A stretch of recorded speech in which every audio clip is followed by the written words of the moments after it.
அன்புக்குரிய சகோதரிகளே, உங்கள் அனைவருக்கும் என்னுடைய வணக்கம், வாழ்த்துக்கள். இன்னும் குறிப்பாக புதிதாக தேர்வு செய்யப்பட்டுள்ள புதிய தலைமை சகோதரிக்கு என்னுடைய பாராட்டுக்கள். மற்ற பொறுப்பாளர்களுக்கும் என்னுடைய பாராட்டுக்கள். நான் பேசப்போகின்ற தலைப்பு ஒரு புதிய உள்நோக்கம் கொண்ட தலைப்பு. அதாவது ஒரு ஆன்மீகம். அது எப்படிப்பட்ட ஆன்மீகம்?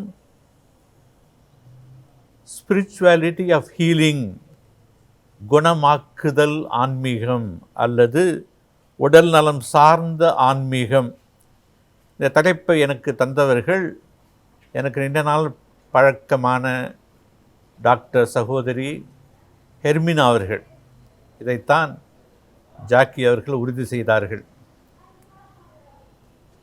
நான் பேசுகிற இடம் கூட உடல்நலம் இல்லாத ஒரு நிலையில் மருத்துவமனையில் பேசுகின்றேன்.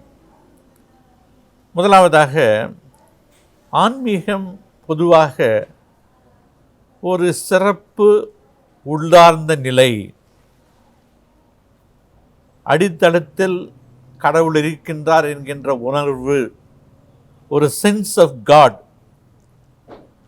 God is there within us. And to speak with God is the very essential aspect of spirituality. கடவுளோடு பேசுதல், ஜெபித்தல், உறவாடுதல், அதுதான் ஆன்மீகத்தினுடைய ஒரு அடிப்படை தன்மை. அதோடு கூட அருட்சாதனங்களில் பங்கேற்றல், அன்பு செயல்கள் செய்தல், பிறரோடு ஒரு நிலையான அன்பாக இருந்து வாழ்ந்து அன்பு செயலில் ஈடுபடுதல், அதுவும் ஆன்மீகம். துறவிகளை பொறுத்தவரையில் கற்பு, ஏழ்மை, கீழ்ப்படிதல் போன்ற வாக்குகளை கடைப்பிடித்தல், இவையெல்லாம் தான் ஆன்மீகத்தினுடைய அடிப்படை கூறுகள்.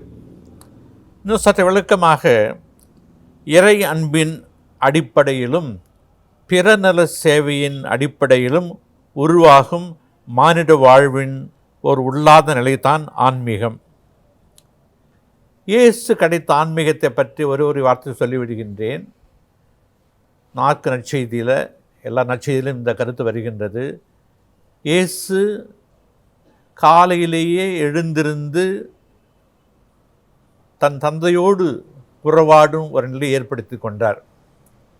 அமைதியான இடத்திற்கு செல்வார், தந்தையோடு பேசினார். அதன் பிறகுதான் தன்னுடைய போதிக்கும் பணியை அவர் ஆரம்பித்தார். இதுதான் அவர் கடைப்பிடித்த ஆன்மீகம். It is God centred and people centred.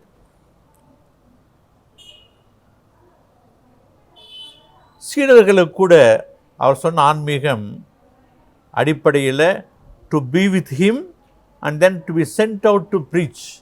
தன்னோடு இருக்கணும், பிறகு போதிக்க அனுப்பப்பட வேண்டும். இதுதான் அவங்க கடைப்பிடிக்க வேண்டிய ஒரு வாழ்க்கை நிலை, ஆன்மீகம்.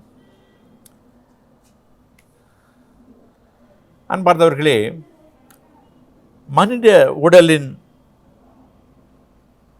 பற்றிய, அதாவது உடல் சார்ந்த ஆன்மீகம் என்றால் என்ன?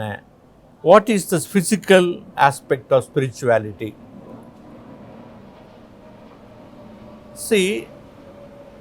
நம்முடைய ஃபிசிக்கல் பாடி, நம்முடைய உடல் நிலையில் 3 பகுதிகள் உண்டு. ஒரு பகுதி வெளியரங்கு உடல், அடுத்த பகுதி நம்முடைய சிந்திக்கும் தன்மை கொண்ட உடல், இன்டலெக்ட்.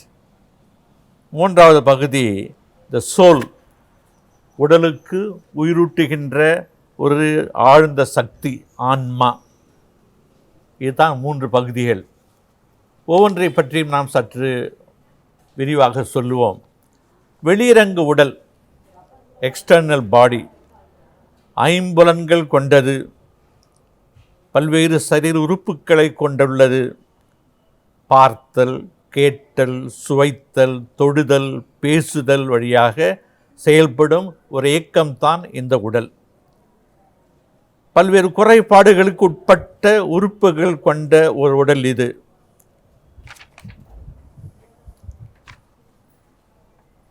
நோய்களும் நமக்கு அடிக்கடி வருகின்றன.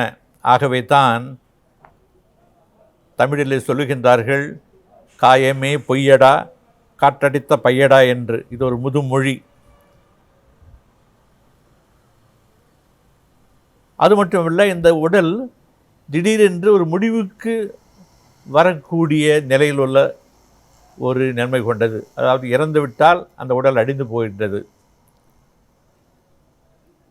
பாருங்கள், வரலாற்றில் எத்தனையோ லட்சக்கணக்கான மக்கள் இறந்திருக்கின்றார்கள். 2 உலகப் போர்கள் லட்சக்கணக்கான மக்களை மாண்டுவிடை செய்தன. 100 ஆண்டுகள் முன்பாக ஸ்பானிஷ் ஃப்ளூ என்கின்ற ஒரு மிக கொடுமையான ஒரு வியாதி 10 கோடி மக்களை விழுங்கியுள்ளது ஒரே 2 ஆண்டுகளில், 1920.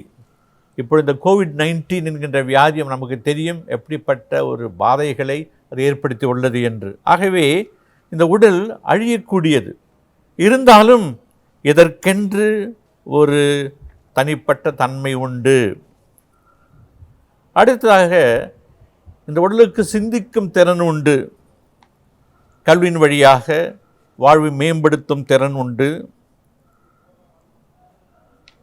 விஞ்ஞானம், தொழில் வளர்ச்சி வழியாக பல்வேறு வாழ்க்கை திறமைகளை நாம் வெளிக்கு கொண்டு வரலாம்.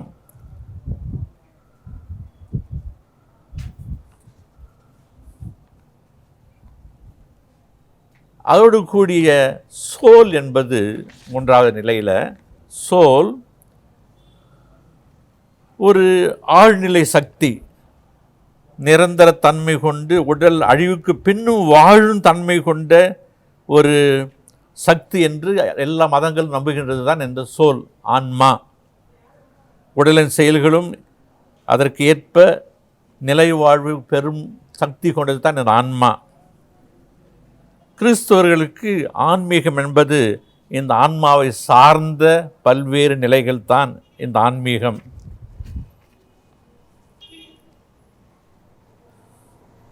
நமது ஜபங்கள், தியானங்கள், வார்த்தைப்பாடுகள் அனைத்தும் இந்த ஆன்மீக சக்தியை வளப்படுத்தும் ஒரு நிலை கொண்டுள்ளன. ஆகவே இந்த 3, அதாவது பாடி, மைண்ட் அண்ட் சோல் பற்றி சில சிந்தனைகளை தந்தேன். இப்பொழுது உடல் சார்ந்த அல்லது உடல் உறுப்புகள் குணமாக்கும் ஆன்மீகம் எதில் அடங்கியுள்ளது என்பது பற்றி நாம் சிந்திப்போம்.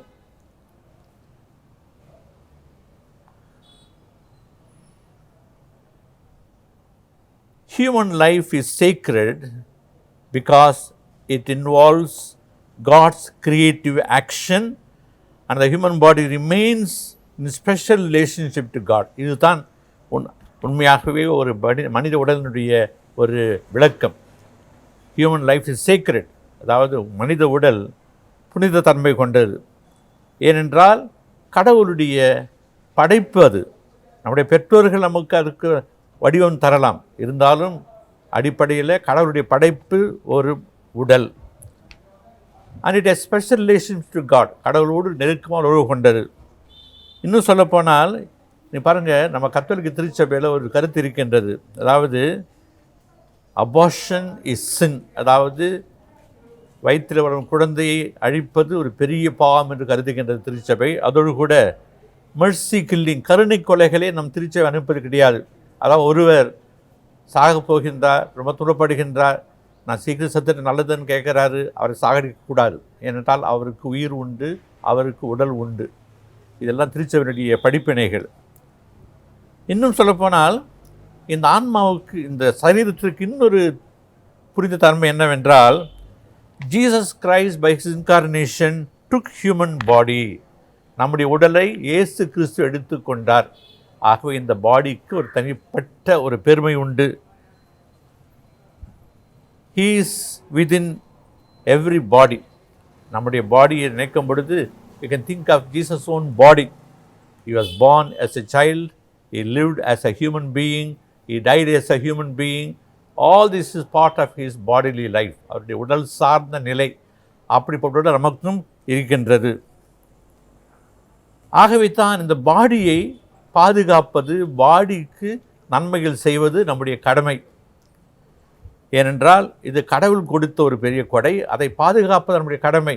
ஆகவே தான் நம்முடைய கத்தோலிக்க திருச்சபை அன்று இன்று வரைக்குமே நிறைய மருத்துவமனைகள் நாம் கட்டி வைத்திருக்கின்றோம். எதற்காக? அந்த மருத்துவமனையிலே இந்த உடலை பாதுகாப்பதற்காக மருத்துவர்கள் உருவாக்கியிருக்கின்றோம், செவிலியர்கள் நர்சஸ் உருவாக்கியிருக்கின்றோம். நீங்கள் பார்த்தீங்கன்னா இன்றைக்கு வேலூரில் ஒரு பெரிய ஒரு மருத்துவமனை இருக்கின்றது, சிஎம்சி ஹாஸ்பிட்டல். அது எப்படி உருவாச்சுன்னா டாக்டர் ஐடா ஸ்கடர் என்கின்ற ஒரு பெண்மணி உருவாக்கியது. அந்த பெண்மணி அமெரிக்க பெண்மணி அங்கே ஒரு குழந்தையாக வாழ்ந்த பொழுது, அப்படி ஒரு பிள்ளையாக வளர்ந்த பொழுது அங்கே படுகின்ற கஷ்டங்களை எல்லாம் பார்த்துருக்குறாங்க. குறிப்பாக பெண்கள் எப்படியெல்லாம் அவர்கள் பெண்கள் குழந்தையை அவர்கள் பெற்றெடுக்கும் பொழுது பட்ட அனுபவங்கள், பட்ட துன்பங்கள், அதனால் பல இறப்பதெல்லாம் பார்த்துருக்காங்க. ஆக ஏதாவது செய்யணும்னு ஆசைப்பட்டு என்ன பண்ணாங்க, அவங்க அமெரிக்கா போயிட்டு மருத்துவம் படிச்சுட்டு பணம் சேகரிச்சுட்டு வந்து அந்த ஹாஸ்பிட்டல் உருவாக்குனாங்க. It was started by Ida Scudder because she was an apostle of the body. அந்த உடலுக்கு நல்லது செய்யணும்னு ஆசைப்பட்டாங்க. இப்போது பைபிளில் பார்த்தீங்கன்னா அன்பார்ந்த சகோதரிகளே, அதான் என்னுடைய சிறப்பான பகுதி. பழைய ஏற்பாட்டில் சில நிகழ்ச்சியை சொல்ல போகிறேன். எப்படி இந்த பாடி முக்கியம் என்பதை கடவுளே சொல்லி காட்டுகின்றார் அப்படின்னு சொல்ல போகிறேன். நமக்கு தெரியும், பழைய ஏற்பாட்டில் விடுதலை பயண நூலில் பார்வோன் என்ன சொல்கிறான், ஆண் குழந்தைகளை கொலை செய்ய வேண்டும், யூத ஆண் குழந்தைகளை, kill all the male children of the Jewish people, let girls be alive. ஏன்னா அவங்க தான் நமக்கு பயப்பட வேண்டியவங்க. அந்த சமயத்தில் 2 செவிலியர்கள், 2 பெண்கள் என்ன பண்ணுறாங்க, யாருக்கு அஞ்சாமல், அவங்க பேர் வந்து சிப்ரா பூவா. விடுதலை பயண நூல் 1 அதிகாரம் 15ஆம் வசனம். இந்த சிப்ரா பூவா என்கின்ற 2 செவிலியர்கள் என்ன பண்ணுவாங்க, ஆண் குழந்தை இருந்தால் கூட அதை காப்பாற்றி விடுவாங்க. யாருக்கும் தெரியாமல் அமைதியாக காப்பாற்றி விடுவாங்க. அவங்க சொல்லுவாங்க, நாங்கள் போகிறதுக்குள்ளே குழந்தை பிறந்து போச்சுன்னா பண்ணுறது அப்படின்னு சொல்லிட்டு. அந்த அளவுக்கு அந்த சிப்ரா பூவாவை கடவுள் ஆசீர்வதித்து அவங்களுக்கு இரக்கத்தை காட்டினார் என்றும் இங்கே குறிப்பிடப்பட்டிருக்கின்றது. அதே போல் பாருங்கள், இந்த குழந்தை மோசே அவர் எப்படி காப்பாற்றப்பட்டார். அதற்கு 3 பெண்கள் பொறுப்பாக இருந்தாங்க. அவரை பெற்றெடுத்த தாய் அந்த குழந்தைய எப்படியாவது கொலை பண்ணிடுவாங்கன்னு தெரியும். ஆக என்ன பண்ணுறாங்க, 3 மாதம் மறைச்சி வச்சுக்கிறாங்க வீட்டில். அதன் பிறகு மறைச்சி வைக்க முடியல. ஆகவே ஒரு பெட்டியில், ஒரு சின்ன ஒரு பெட்டியில் என்ன பண்ணுறாங்க, நைல் நதியில் போட்டு வச்சுறாங்க. ஒரு சின்ன பெட்டியில் நைல் நதியில் அந்த குழந்தை வந்து தவழ்ந்துக்கிட்டே போகுது ஒரு பெட்டியில். அதை தொடர்ந்து செல்கின்றால் அந்த குழந்தையினுடைய சகோதரி மிரியம், 2வது பெண். எங்கே போகுது குழந்தை பார்ப்போமேன்னு சொல்லிட்டு கடைசி பார்த்தா அந்த குழந்தை வந்து அப்படியே தவழ்ந்து போய் அங்கே இளவரசி பார்வோனுடைய மகள் குடித்து கொண்டிருந்தால் அங்கு போயிருந்த பெட்டி. அந்த மகள், அந்த இளவரசி பார்க்குறா, அழகான குழந்தை, இது ஏதோ யூத பையன், நம்ம வளர்க்குவேன்னு சொல்லிட்டு அவள் வளர்க்குறா. இப்படி இந்த 3 பெண்கள் செஞ்சு தான் அந்த மோசை உருவாக்கினார்கள். இதுவும் ஒரு உடல் சார்ந்த ஆன்மீகம். அந்த 2 செவிலியர்கள் சிப்ரா பூவா, அந்த 3 பெண்மணிகள் செய்த காரியங்கள் உடல் சார்ந்த ஆன்மீகத்தை கொண்டவை. இன்னும் கொஞ்சம் போனோம்னா 2 அரசர் 5ஆம் அதிகாரத்தில் ஒரு பெரிய புதுமை செய்கிறார் இறைவாக்கினர் எலிசா. 2 பேருக்கும் எலிசா என்பவர் என்ன புதுமை செய்தாருன்னா, நாமான் என்கின்ற ஒரு பெரிய படைத்தலைவன் வரான். அவனுக்கு வந்து தொழுநோய், நீங்கள் குணமாக்கணும் அப்படின்னு சொல்லிட்டு முதல்ல அரசங்கிட்ட போகிறான். எனக்கு என்ன முடிவு தெரியாது தெரியலாம். கடைசியில் இறைவாக்கிட்ட போகிறாரு. இறைவாக்கு ஒன்றும் சொல்ல, அவர் தொட்டு குணமாக்க நினச்சா ஒன்றும் சொல்ல, நீ போய் யோர்தானில் போய் 7 தடவை குளிச்சுடு போதும் அப்படின்னு சொல்கிறார். அதாவது அந்த இறை வாக்குக்கு குணமாக்கும் ஒரு சக்தி இருந்தது. ஆக இறை வாக்கினர்கள் குணப்படுத்தும் தன்மை கொண்டவர்களாக இருந்தார்கள், அதை பயன்படுத்தினார்கள். அது ஒரு நிகழ்ச்சி. ஏன்னா அவருக்கு அந்த உடல் முக்கியமானது.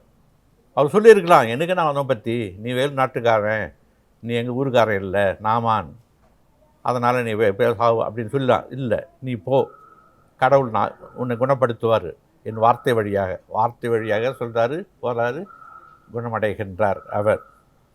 இன்னொரு நிகழ்ச்சி பார்த்திங்கன்னா, யோபு ஆகமத்தில் நமக்கு தெரியும் யோபு பற்றி. யோபு உச்சந்தலையிலிருந்து உள்ளங்கள் வரைக்கும் புண்களால் அதிகமாக பாதிக்கப்பட்டவர். கடவுள் சோதனை கொடுத்தார், சோதித்தார். இந்த யோபு வாதாடினார், ஆனால் அமைதியை ஏற்றுக்கிட்டார், பொறுமை ஏற்றுக்கிட்டு அவர் கடைசியாக குணமானார், அனைத்து மீண்டும் அடைந்தார். ஆகவே கடவுள் இந்த உடலை சில சமயம் நமக்கு ஒரு வகையான பிரச்சனைக்கு உட்படுத்தினாலும் இந்த உடலை அவர் உண்மையாக விரும்புகின்றார். அந்த யோபை அவர் குணப்படுத்தி விட்டார். இப்படி 4 நிகழ்வுகள் பழைய ஏற்பாட்டில் சொல்லியிருக்கேன். புதிய ஏற்பாட்டுக்கு வந்தோம்னா, இயேசுனுடைய பணிப்புறாமை உடல் சார்ந்த ஆன்மீகத்தை தான் மையமாக கொண்டிருக்கின்றது. நீங்கள் நல்ல பைபிள் படிச்சிங்கன்னா புதிய ஏற்பாட்டில் 37 புதுமைகளில் 22 புதுமைகள் உடல் நலம் சார்ந்த புதுமைகள்.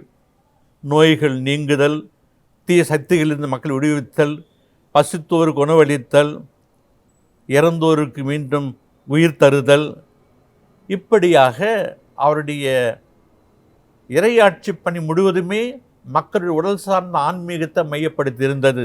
ஒரு தடவை கேட்பாங்க, வரப்போக நீங்குதாமோ வேற ஒருத்தவர் எதிர்பார்க்கணும்னு கேட்பாங்க. அப்போ சொல்லுவார், நான் தான் என் மெஸ்ஸியான்னு சொல்லலை, நீங்கள் போங்க, உங்கள் அனுப்புகிட்ட சொல்லுங்க. பார்வையற்றோர் பார்க்கின்றார்கள், செவித்திறமை இல்லாதவர் கேட்கின்றார்கள், முடவர் நடக்கின்றார்கள், எல்லாருக்கும் நச்சு அறிவிக்கப்படுகிறது. அப்படின்னு அர்த்தம், நான் வந்தது இதுக்காகத்தான், மக்களுடைய வாழ்க்கை நல்லா இருக்கணும், மகிழ்ச்சியாக இருக்கணும், அதுக்காக வந்தேன். பசுத்தோருக்கு அவர் உணவளித்தார். இப்படியாக அவருடைய வாழ்க்கையில் செய்தது எல்லாமே உடல் சார்ந்த செயல்களாகத்தான் இருந்தன. அவருடைய போதனையில் பார்த்தீங்கன்னா அருமையான போதனைகள். 2 ஊமை மட்டும் சொல்கிறேன் உங்களுக்கு. அதில் ஒன்று நல்ல சமாரியன் ஊமை. நீங்கள் பாருங்கள், இந்த ஊமை தான் நமக்கு ஒரு மைய பொருளாக கருதப்பட வேண்டும் உடல் சார்ந்த ஆன்மீகத்துக்கு. நல்ல சமாரியன் ஒரு எருசலேமிலிருந்து எரிகோவுக்கு போகும் பொழுது ஒருத்தனை அடித்து போட்டு குற்றீராக விட்டு போகிறாங்க. அந்த வழியை வர்றாரு ஒரு யூத குருவானவர். அவர் பார்க்குறாரு, அவனை தொட்டால் தீட்டு, நான் போய் பலி ஒப்பு கொடுக்கணும் எருசலேமில். அதனால் என்ன பண்ணுறாரு, அவருக்கு அதுதான் முக்கியம், அதுதான் ஆன்மீகம். ஆகவே அந்த பலி ஒப்பு கொடுக்கணும்னு சொல்லிட்டு அவனை தொடவே மாட்டார், பார்க்க மாட்டார், போயிடுவார். அடுத்து வருவான் ஒரு லேவியன், அவனும் அதே அந்த குரு ஜாதியை சார்ந்தவன். அவன் பார்க்குறான், நான் தொட்டாவோட தீட்டாயிடும், நானும் பலி ஒப்பு கொடுக்கணும் அப்படின்னு போயிடுவான். 3வது வருகின்றவன் தான் இந்த சமாரியன். தாழ்ந்த இனத்தை சார்ந்த மனிதனாக கருதப்பட்டவன். அவனுக்கு இந்த தீட்டெல்லாம் தெரியாது. ஆனால் ஒரு மனுஷன் அடிபட்டு கெடுக்கிறான், துன்பப்படுறான், அதை பார்க்குறான். நீங்கள் பார்த்தீங்கன்னா அங்கே 7 படிகள் வரும் அவனுடைய செயல்பாட்டில். 1, சமாரியன் அடிபட்டவனை கண்டான். 2வது, அவன் மீது பரிவு கொண்டான். 3வது, அவன் அணுகிச் சென்றான். அவன் கிட்ட போகிறான், தன்னுடைய கழுதிட்டு இறங்கி கிட்ட போகிறான், அணுகிச் சென்றான்.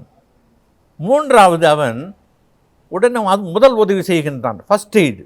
என்ன ஃபஸ்ட் எய்ட் பண்ணான்? அவன் வழக்கமாக வழிபோக்கு எல்லாமே 2 காரியம் கையில் வச்சுருப்பாங்களே எப்போவுமே. அதாவது கொஞ்சம் மது வச்சுருப்பாங்க, அதோடு கூட கொஞ்சம் ஒலிவ் எண்ணெய் வச்சுருப்பாங்க. மது இஸ் டிஸ்இன்ஃபெக்டன்ட். ஆக மது வச்சுட்டு அவனுடைய காயங்களை கழுவுறான், அப்புறம் அந்த ஒலிவ் எண்ணெயை அவன் மேல் தடவுறான். ஆகவே அவன் கண்டான், பரிவு கொண்டான், அணுகி சென்றான், முதலுதவி செய்தான். அதன் பிறகு சாவடிக்கு தன்னுடைய கழுதை மேலே ஏற்றிக்கிட்டு போகிறான். அதன் பிறகு அங்கே சென்று சாவடிக்காரங்கிட்ட சொல்கிறான், ஐயா இவனை கவனிச்சிக்குங்க, ஆகும் செலவை நான் பார்த்துக்கிறேன், நான் திரும்பி வருவேன், அவனை பார்ப்பேன். இப்படி 7 படிகள் வழியாக அவன் தன்னுடைய உடல் சார்ந்த ஆன்மீகத்தை வெளிப்படுத்துகின்றான். மீண்டும் சொல்கிறேன் பாருங்க, கண்டான், பரிவு கொண்டான், அணுகி சென்றான், முதலுதவி செய்தான், சாவடிக்கு அடுத்து சென்றான், செலவை மேற்கொண்டான், மீண்டும் வருவதாக வாக்களிக்கின்றான். இதுதான் உண்மையாகவே உடல் சார்ந்த ஆன்மீகத்திற்கு ஒரு அடிப்படையான ஒரு என்ன சொல்கிறது, ஒரு இயேசுவின் போதனைன்னு சொல்லலாம். It's a beautiful parable. அதே மாதிரியாக இன்னொரு பேரபிள் அவர் இயேசு சொல்வார், ஊதாரி மைந்தன் ஊமை. ஊதாரி மைந்தன் தகப்பனுக்கு பெரிய துரோகம் செஞ்சு போயிட்டான். ஆனால் போன எடுத்தவனுக்கு அவனுக்கு சரியாக வரலை, எல்லாத்தையும் அவன் வீணாக்கிட்டு கடைசியாக பசியால் வாடி வீட்டுக்கு திரும்பி வரான். அப்போ எப்படி தந்தையினுடைய அப்ரோச் இருக்குது பாருங்களேன். தந்தை எப்படி அவனுக்கு பார்க்குறாரு, திட்டி ஏன்டா வர்ற வீட்டுக்கு அனுப்பிட்டாரோ. அழகத்தான் நான் வர உருவத்தை நடக்காது தான், வீட்டு சொத்தெல்லாம் நீ அபகரித்து போயிட்ட, வீட்டுக்கு வராதான்னு சொல்லுவோம். அப்படி இவன் செய்யலை, தந்தை செய்யலை. என்ன செய்கிறாரு அவரும் பாருங்கள், அவரும் அந்த 7 படிகள் அங்கே இருக்கு, அவரும் தொலைவிலேயே அவனை கண்டார். அப்படின்னு அர்த்தம், பையன் எப்போ வருவான்னு காத்துட்டு இருக்கார். அவர் தொலைவிலே கண்டார், அவன் மீது பரிவு கொண்டார். ஏன்னா அவன் ஆடி அசைஞ்சு வரும் பொழுது அவன் பாவம் பாதி உயிரோடு வர்றான். ஏன்னா அவனுக்கு சரியாக சாப்பாடு கிடைக்கல, பன்றிகள் தின்னும் அந்த நெற்றுகள் கூட கிடைக்கவே இல்லை. ஆகவே அவன் தடுமாறி வர்றான். ஆகவே தொலைவில் கண்டார், அவன் மீது பரிவு கொண்டார், ஓடி சென்றார், கட்டி தழுவினார், முத்தமிட்டார், வீட்டுக்கு அழைத்து வந்தார், அவனுக்கு முதல் தர ஆடையை அணிவிக்கின்றார், மோதிரம் கொடுக்கின்றார். அப்படின்னு அர்த்தம், நீ மீண்டும் என்ற பையன்தான் அப்படின்னு சொல்கிறதுக்காக வேண்டி. பிறகு மிதியடிகள் கொடுக்கின்றார், கொழுத்த ஆட்டை வெட்டி விருந்து படைக்கின்றார். அவர் சொல்கிறார், என் பையன் இறந்திருந்தான், மீண்டும் உயிர் பெற்று விட்டான். இதுவும் ஒரு உடல் சார்ந்த ஆன்மீகம். அன்பார்ந்த சகோதரிகளே, கடைசி ஒரு நிகழ்ச்சியை சொல்கிறேன். நற்செய்தி நூலில் நம்முடைய கடைசி தீர்வு எப்படி இருக்க போகுது? நீ எத்தனை தடவை ஜெபம் பண்ண, எத்தனை தடவை நீ ஹோலி ரெட்ரீட் பண்ணீங்கன்னு சொல்லலை, கடவுள் கேட்க போகிறதில்ல. எத்தனை தியானங்கள் பண்ணேன்னு கேட்க போகிறதில்ல. என்ன சொல்லுவார், நான் பசியாக இருந்தேன், நீ எனக்கு உண்ண கொடுத்தாய். நான் தாகமாக இருந்தேன், நீ குடிக்க கொடுத்தாய். அந்நியனாக இருந்தேன், என்னை ஏற்றுக்கொண்டாய். ஆடிந்திருந்தேன், ஆடை கொடுத்தாய். நோயில் வாடினேன், எனக்கு குணமளித்தாய். சிறையில் இருந்தேன், என்னை சந்தித்தாய். இப்படி இந்த ஹீலிங், நான் மனுஷனை நீ மதிச்ச, மக்களை மதிச்ச, நீ அவங்களுக்கு உதவிகளை செஞ்ச, அதுதான் உண்மையான ஆன்மீகம் அப்படின்னு சொல்லிட்டு, வா என்னோடு வா, பரம தந்தையோடு நீ மகிழ்ச்சியாக இருன்னு சொல்கிறாரு. இதை செய்யாதவங்க என்ன பண்ணுறாரு, நீ போ நரகத்துக்கு போன்னு சொல்கிறாரு. இப்படியாக the spirituality of the healing is really wonderful.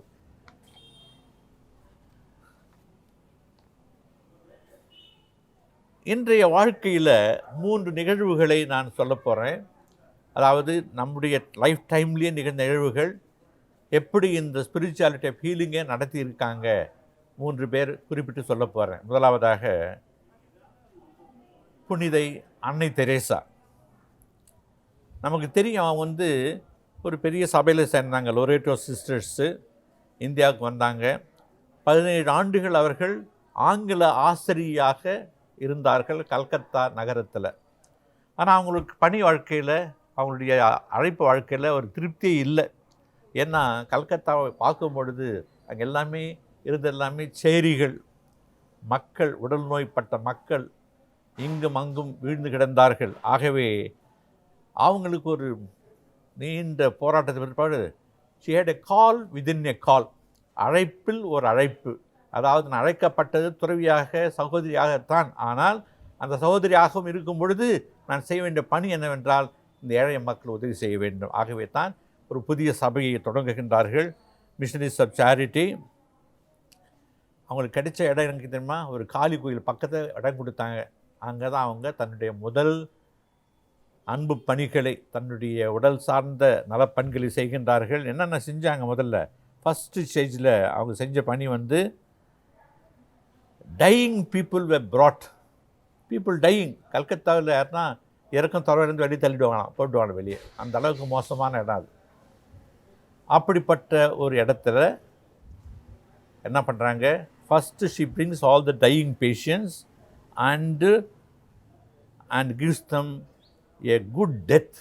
அன்பாக உபசரித்து அனுசரித்து அவங்களுக்கு குளிப்பாட்டு அவங்கள சுத்தம் பண்ணி அவங்க இறப்பதை பார்த்து மகிழ்ச்சி அடைவாங்களாம். நல்ல இருக்கிறாங்க அப்படின்னு சொல்லிட்டு அவங்களுக்கு கடவுளுடைய சந்நிதியில் அனுப்புவதாக நினச்சாங்க. அது the first thing she did. அடுத்தது she brought in leprosy patients. இன்னொரு இடத்துல லெப்ரசி பேஷண்ட்ஸுக்கு அடுத்த அவங்க எடுத்துக்கிட்டாங்க. அவங்கள கழுவுதல், கட்டுதல் அதெல்லாம் செஞ்சாங்க.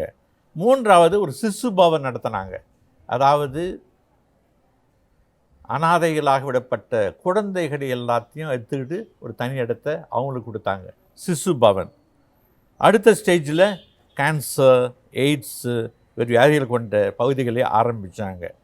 இப்படி உடல் சார்ந்த பணிகள் அதுதான் அவங்களுக்கு ஆன்மீகமாக பட்டது. என் நாடுகளிலிருந்து அழைப்புகள் வந்தன. அதனால தான் அவங்க இறக்கும்போது அவங்களுடைய சபையில் ஏறக்குறைய 100 இடத்துல அவங்களுடைய இல்லங்கள் இருந்தன. உடல் சார்ந்த ஆன்மீகம் செய்கின்ற பணிகள் கொடுக்கப்பட்டன. ஒரு நிகழ்ச்சியை சொல்கிறாங்க வாழ்க்கையில். ஒரு முறை அவங்கள பார்க்கறதுக்காக வேண்டி மால்கம் மக்ரிட்ஜ் என்கின்ற ஒரு சிறந்த ஆசிரியர், ஒரு சிறந்த எழுத்தாளர் அவங்களுக்கு அமெரிக்கா லண்டன்லேருந்து ஃபோன் பண்ணுறாரு. Mother, can you come and meet you for a few hours? We would like to see you, see the work that you are doing. No problem, you can come. அவர் என்ன பண்ணுறாரு, தன்னோட இன்னொரு 10 பேரை கூட்டிகிட்டு வர்றாரு. 10 எழுத்தாளர்களை, தேர் all writers, television personalities வர்றாங்க. வந்து ஒரு இடமா பார்க்குறாங்க, எல்லா இடத்தையும் பார்க்குறாங்க. அந்த நிர்மல் ஹிருதே சுற்றி பார்க்குறாங்க, 2 மணி நேரம் சுற்றி பார்க்குறாங்க. they saw everything. People dying patients were there, cancer patients were there, and then children were there. They all saw that. After they asked a question, after question they asked him with regard to the financing and so on. Final question கேட்டாங்க, ஏம்மா நீங்கள் இவ்வளோ செய்கிறீங்களே, உங்களுக்கு எங்கேருந்து உண்மையாகவே மன உறுதி கிடைக்குது அப்படின்னு கேட்குறாங்க. You know what she did? She took all of them to a small chapel at the entrance of the Nirmal Hriday, and the chapel, Prestakim was exposed, நற்கரை ஆதரிச்சுட்டாங்க. அங்கே ஒரு 6 சகோதரிகள் முழந்தால் படிட்டு ஜெபம் பண்ணுறாங்க. So my strength comes from my Lord Jesus Christ. He gives me the strength. Because of the strength I get from the Lord, I continue my work. அப்படின்னு அர்த்தம், உடல் சார்ந்த ஆன்மீகத்திற்கு நம் அனைவருக்கும் ஒரு ஆன்மீக அழுத்தம் தேவை.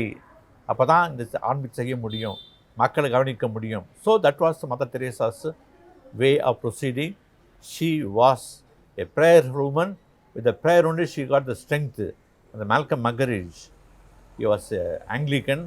இதெல்லாம் கேட்டுட்டு he became a Catholic. wrote a beautiful book. அருமையான புத்தகம் எழுதினார். அந்த புத்தகத்தின் பெயர் Something Beautiful for God. அண்மையில் தான் இழந்தார் அவர். Something Beautiful for God. Mother Teresa has done something very beautiful for God. இன்னொரு நிகழ்ச்சியை சொல்கிறேன். நமக்கு தெரியும், இந்த நிகழ்ச்சியை கூட தெரியும், நம்ம அனைவருக்கும் தெரியும். ஃபாதர் ஜோசப் டேமியன், அவர் அண்மையில் தான் வாழ்ந்தார். அண்மையில் தான் அவருக்கு அட்சஸ் பத்திரம் கொடுத்தாங்க. அவர் ஒரு அமெரிக்காவை தாண்டி ஒரு தீவில் வேலை செஞ்சுட்டு இருந்தார். பல தீவுகள், ஒரு தீவில் இருந்தார். ஹொனலுலு என்கின்ற ஒரு தீவு, அது ஒரு மறை மாவட்டம். அங்கே என்ன ஸ்பெஷாலிட்டி என்ன, நிறைய பேருக்கு இந்த தொழுநோய் வருது. நிறைய பேர் ஆண்டுதோறும் என்ன பண்ணுவாங்க, அரசாங்கம் அவெல்லாம் பண்ணுவாங்க, ஒரு பஸ்ஸில் போட்டுக்கிட்டு எடுத்துகிட்டு போய் இன்னொரு தீவில் கொண்டு விட்டுடுவாங்க. முலக்காய் என்கிற ஒரு தீவு, அங்கே கொண்டு போயிடுவாங்க. அவங்களுக்கு வேண்டிய சாப்பாடெலாம் அவங்க வச்சுட்டு வந்துடுவாங்க. ஆனால் அவனை கவனிக்கிறதுக்கு ஆள் இருக்க மாட்டாங்க. நல்லா பண்ணுறாரு நம்ம ஜோசப் டேமியன் பிஷப்பேட் போய், your lordship, I would like to go with the next bus that comes to take all these leprosy patients. அவர் கண்ணீரோடு விடை கொடுக்கின்றார். சென்று வா மகனேன்னு சொல்லிட்டு அங்கே போகிறாரு. அங்கே இருக்கும்போது அவர் 10 ஆண்டுகள் அந்த தொழுநோய் மக்களோடு தங்கி வாழ்கிறார். என்ன வேலை செய்கிற பெருசாக ஒன்றும் கிடையாது. அந்த மக்களுக்காக ஒரு நாள் திருப்பலி ஒப்பு கொடுப்பார். நிறைய பேர் கேத்தலிக்ஸ் இருந்தாங்க. திருப்பலியில் அன்பார்ந்த என் தொழுநோய் நண்பர்கள்னு கூப்பிடுவார். எல்லாருக்கும் மகிழ்ச்சியாக இருக்கும். அது மட்டும் இல்லை, அவர் என்ன பண்ணுவார், ஒவ்வொரு நாளும் அட்லீஸ்ட் ஒரு 10 குழியாக தோண்ட வேண்டியிருக்கு, புதைக்கிறது, அதையும் செய்வார். கிச்சனில் சமைப்பார் அவங்களோடு சேர்த்து. இப்படியாக 10 ஆண்டுகள் அங்கே வாழ்ந்து அவருக்கும் தொழுநோய் வந்து விட்டது. ஒரு நாள் என்ன பண்ணுவார், தொழுநோய் நண்பனையும் சொல்ல மாட்டார். ஏதோ தொழுநோய் நண்பர்கள் நாம் கூட்டியோட சொல்லும்பொழுது எல்லா மக்களும் ஆட ஆரம்பிப்பாங்க. ஏன்னா நமக்கு அவரும் தொழுநோய் வந்துச்சுன்னு சொல்லிட்டு. இப்படியாக அவர் தொழுநோய் அப்போஸ்தலராக இருந்து அவர் ஒரு புனிதராக மாறினார். Is a Belgian priest, sacred heart congregation பேர். அதுவும் உடல் சார்ந்த ஆன்மீகம். ஒரு நிகழ்ச்சியை சொல்கிறேன் கடைசியாக. In London, every year, when new doctors are coming out of medical college, big doctors, they have a very special ceremony of sending out. அவங்களை வெளியே அனுப்பும்போது ஒரு பெரிய ஃபேர்வெல் செரமனி இருக்குமா. அந்த சமயத்தில் அந்த தலைமை டாக்டர் தான் ஒரு ஸ்பீச்சை கொடுப்பார். எப்படியெல்லாம் நீங்கள் நடந்துக்கணும், மக்கள் மத்தியில் இரக்கத்தை காட்டணும், மக்கள் உடல் நலத்தை பேணணும் சொல்லி காட்டுவாங்களாம். அந்த நிகழ்ச்சிக்கு எல்லாரும் வருவாங்க. Even the prime minister also comes. இப்படி ஒரு முறை இந்த நிகழ்ச்சி நடக்கும் பொழுது அந்த தலைமை டாக்டர் இறக்க பேசும்பொழுது தன் வாழ்க்கையில் நிகழ்ந்த நிகழ்ச்சியை வச்சு சொன்னாராம்.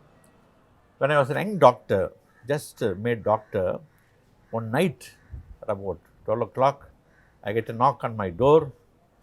An old lady comes there. Sir, my son is dying. Can you please come and save him, help him? It was midnight, very chill, very cold, it was raining. Anyway, I said, okay, I'm a doctor. My main profession is to show love for others, love for the body. I went with that woman. I went there, that young boy, must be about 6 or 7-year-old boy, was almost dying. I treated him, went again following day, 3-4 days, 5 days. It was perfectly all right. With that, I came away. I forgot about that. So this should be our attitude அப்படின்னு சொல்கிறார் இந்த தலைமை doctor. And when we do that, we are really giving help to people. அப்படி சொன்ன பிற்பாடு அங்கே இருக்கின்ற London, அதாவது பிரிட்டிஷ் பிரைம் மினிஸ்டர், அவர் பேர் வந்து டேவிட் லாய்ட் ஜார்ஜ். அவர் எழுதிட்டு சொல்கிறாரு, Sir, I am that child whom you healed. My mother told me several times about you, but we are looking for you. I became afterwards better, quite all right, went to school, went for in politics. I am Prime Minister now, and you are the one who healed me, who brought me to the stage because of your affection and love. பாருங்க, எப்படி இவருடைய ஒரு பாதுகாப்புனால ஒரு பையன் வந்து சாகாமல் பொழைச்சிருந்து அந்த பையன் வந்து ஒரு காலத்தில் பிரைம் மினிஸ்டராக மாறுறான். கடைசியாக அவரை குணமாக்குற டாக்டரை கண்டுபிடிச்சிட்டு ரொம்ப சந்தோஷமாக கட்டி பிடிச்சிக்கிறான். My mother is dead now, but she told me several times about you. அவன் times she came to my house to heal me அப்படின்னு சொல்கிறார். ஆகவே அன்பார்ந்த சகோதரிகளே, இந்த நிகழ்வுகள் இன்றைக்கு நிகழ்ந்து கொண்டு இருக்கின்றன. அதுக்கு நாமும் காரணமாக இருக்கணும். கடைசியாக ஒரு நிகழ்ச்சி சொல்கிறேன். நமக்கு தெரியும், இந்த கிளாடிஸ் ஸ்டெயின்ஸ் ஒடிசாவில் எப்படியெல்லாம் இந்த லெப்ரஸிக்காக வேலை செஞ்சார், எப்படி அவர் கொலை பண்ணிட்டாங்க, அவர் எரித்து கொண்டுட்டாங்க அவரின் பிள்ளைகளையும். அப்போ கூட அவருடைய மனைவி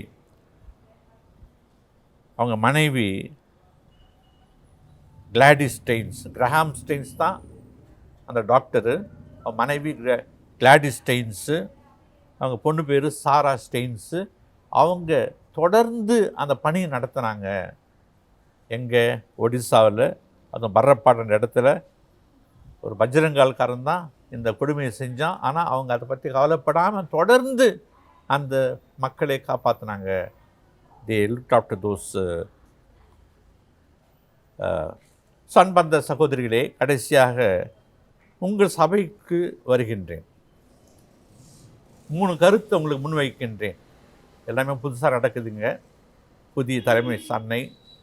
ஆகவே என்ன சொல்ல விரும்புகிறேன் என்றால், அதாவது அன்னாள் சபைக்கும் உடல் சார்ந்த ஆன்மீகத்திற்கும் எப்படிப்பட்ட தொடர்பு இருக்க வேண்டும் என்பதை பற்றி சொல்ல விரும்புகிறேன். முதலாவதாக, ஆனால் ஞானம்மா பெண் கல்வி மீது கொண்டிருந்த ஒரு ஆர்வம், அது உடல் சார்ந்த ஆன்மீகம். அப்போ சொன்னாங்க இல்லையா, அடுப்போதும் பெண்ணுக்கு படிப்பதற்கு என்று கருதப்பட்ட காலம் அது. எல்லாரும் சிரிச்சாங்களாம், இந்த பெண் பிள்ளைங்களுக்கு போய் ஸ்கூல் வைக்கிறீங்கன்னு சொல்லிட்டு. இல்லை, அந்த புனிதை பெண்களுக்கு நாம் படிப்பு சொல்லிக் கொடுத்தால் அவங்க குடும்பத்தை மாற்றம் இல்லை மக்களை காப்பாற்றுவாங்கன்ற அந்த கருத்தோடு தான் அவங்க முதல் முறையாக பெண் கல்வியை தொடங்கினாங்க. கீழ்ச்சி அடையுது தெரியும் நமக்கு. அதற்காக வேண்டி வீட்டுக்கு போய் தன்னுடைய சொத்தையெல்லாம் விற்று பணத்தை கொண்டு வந்து ஸ்கூலுக்கு கட்டினாங்க. ஆகவே உங்களுடைய சபையினுடைய ஒரு அடிப்படை தன்மை இந்த ஆன்மீகம் கொண்ட தன்மை, அதாவது உடல் சார்ந்த ஏழைகள், படிப்பறிவு இல்லாதவர்கள், நமக்கு அதாவது people who have been neglected by others, like those days the ladies, the women were neglected. Today also no one is neglected. So that is our basic spirituality. We should look after people who have been really treated badly. ரெண்டாவது, இது எவ்வாறு செய்வது? உங்கள் சபையில் நிறைய doctors இல்லை. Doctor ஹெர்மினா இருக்காங்கன்னு தெரியும், இன்னொரு சகோதரி இருக்காங்கன்னு தெரியும். 2 பேர், நான் 2 ஆஸ்பத்திரி நான் அடிக்கடி போயிருக்கேன். முக்கியமாக சகோதரி ஹெர்மினா ரொம்ப நாள் பழக்கம் எனக்கு. நான் ஆரம்பமாக போயிருக்கேன் நான் ஹாஸ்பிட்டலுக்கு. இன்னும் சில மருத்துவர்களை பயிற்றுவிக்க நீங்கள் முயற்சி செய்ய வேண்டும். அது மட்டும் இல்லை, இன்னும் பல இளம் சகோதரிகளை செவிலியர்களாக, நர்சஸாக பயிற்றுவிங்க. must have hundreds of them. So nursing should be a sort of a preferred profession-ஆக இருக்கணும் உங்கள் சகோதரிகளுக்கு. சார் படிப்பாங்க, டீச்சர் ஆவாங்க, ப்ரொஃபஸர் ஆவாங்க, அதெல்லாம் இருக்கட்டும். ஆனால் நர்சிங், உடல் சார்ந்த அந்த பாதுகாப்பு கொடுக்கறதுக்கு ஆட்கள் தேவை உங்களுக்கு. மூன்றாவது கருத்து ஒன்று சொல்ல போகிறேன். உங்களுக்கு எங்கே மடம் வச்சுருந்தாலும் அதுக்கு அருகில் ஒரு சின்ன டிஸ்பென்சரி வச்சுடுங்க. Small dispensary where 1 or 2 nurses can work. You need not have doctors there. Maybe doctors can come from outside also. அங்கே இருக்கின்ற ஏழைகளுக்கு இலவசமாக நீங்கள் கவனிப்பு கொடுங்க, பாதுகாப்பு கொடுங்க, மருத்துவ பணிகள் செய்யுங்க. That will be the healing spirituality. ஆகவே இப்படி உங்கள் சபையை தொடங்கிய ஞானமாய் மையப்படுத்தி அவங்க எப்படி ஏழை பெண்களுக்கு படிப்பு சொல்லிக் கொடுத்து அவங்களை பெருமைப்படுத்தினாங்களோ, அதுபோல் நாம் கூட நம் அருகில் இருக்கின்ற உடல்நலம் குன்றியவர்களுக்கு நம் கவனத்தை காட்டி ஒரு ஆன்மீகத்தை நாம் ஏற்படுத்தினால் that will be really a spirituality of healing. இப்படிப்பட்ட ஆன்மீகத்தை நீங்கள் வளர்க்க வேண்டும் என்று நான் விரும்பி உங்களை வாழ்த்துகின்றேன். உங்கள் அனைவருக்கும் என்னுடைய மனமார்ந்த வணக்கம்.